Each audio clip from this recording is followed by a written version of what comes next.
I got home from a business trip and noticed my slippers were still wet. I asked Mary if we'd had anyone over. She froze for just a second, then laughed it off. Come on, you know I'm terrible with people. I just like quiet weekends at home. Isn't that what you always said you loved about me? That I'm so low maintenance? I gave her a vague smile and waited until she left to go shopping. Then I went through the apartment, room by room. Someone had used my razor. A pair of pajamas in the closet had been worn. But the kicker? The box of condoms in the nightstand was completely empty. 2 days, 12 condoms. Guy had stamina, I'll give him that. I swallowed my anger and pulled out my phone. Get me all the security footage from our building for the past 2 days. And keep it quiet. Next day at work, the footage was already in my inbox. I clicked it open and scrubbed through. Clear as day. Time stamped down to the second. Starting 3 days ago, some guy had been coming and going from my place. A lot. The last clip was from an hour before I got home. The elevator opened. He stepped out with his arm around Mary's waist. They stopped right outside our door and kissed. Long, slow, the kind of kiss where you can't tell where one person ends and the other begins. Mary's hand slipped inside his coat. I'd never seen her like that. So eager. So hungry. I knew exactly who he was. Dean Gilbert, Mary's new assistant. I'd seen his resume. 25, fresh back from some program overseas. 6'1", with the kind of face that gets you places. The video froze on him kissing her neck. I closed the window and leaned back. That's when someone knocked. 2 quick raps. Come in. The door opened, and there he was, Dean Gilbert, in a fitted light gray suit that showed off his height, every hair in place. His eyes had that cocky confidence you see in young guys mixed with something lazier, almost smug.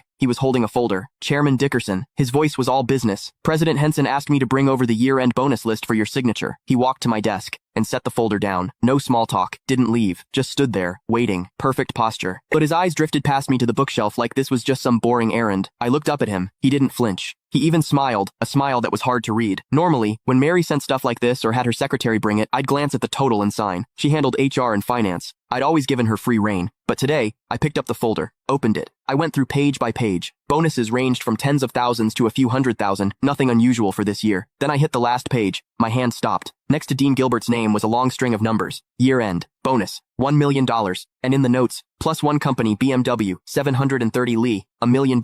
A BMW 7 Series, for an assistant who'd been here less than 6 months. I stared at that number for 2 seconds. Then I looked up. Dean was watching me. That little smile had gotten bigger, and there was something in his eyes, now impatience. Chairman Dickerson, is there a problem? His tone was still polite, but there was an edge, a push. Miss Henson is waiting to head out. He made sure to emphasize those last words. I picked up my Mont Blanc pen and uncapped it. The tip hovered over the signature line. Didn't touch down. Mr. Gilbert, you've been with the company about 5 months now, right? My voice gave nothing away. 1 week shy of 5 months. Quick answer. Smooth. I said nothing. I signed. Thank you, Chairman Dickerson. He took the folder back, flipped to check my signature, then closed it. And right as he turned to leave, I caught it. His lips moved. Fast and silent. No sound. But I could read it clear as day. 3 syllables. Old bastard. He didn't even bother closing the door behind him. I stayed in my chair. Didn't move. The pen cap clicked back into place. Sunlight streamed through the window, falling across my desk. Click the link in my bio to get the full story for free.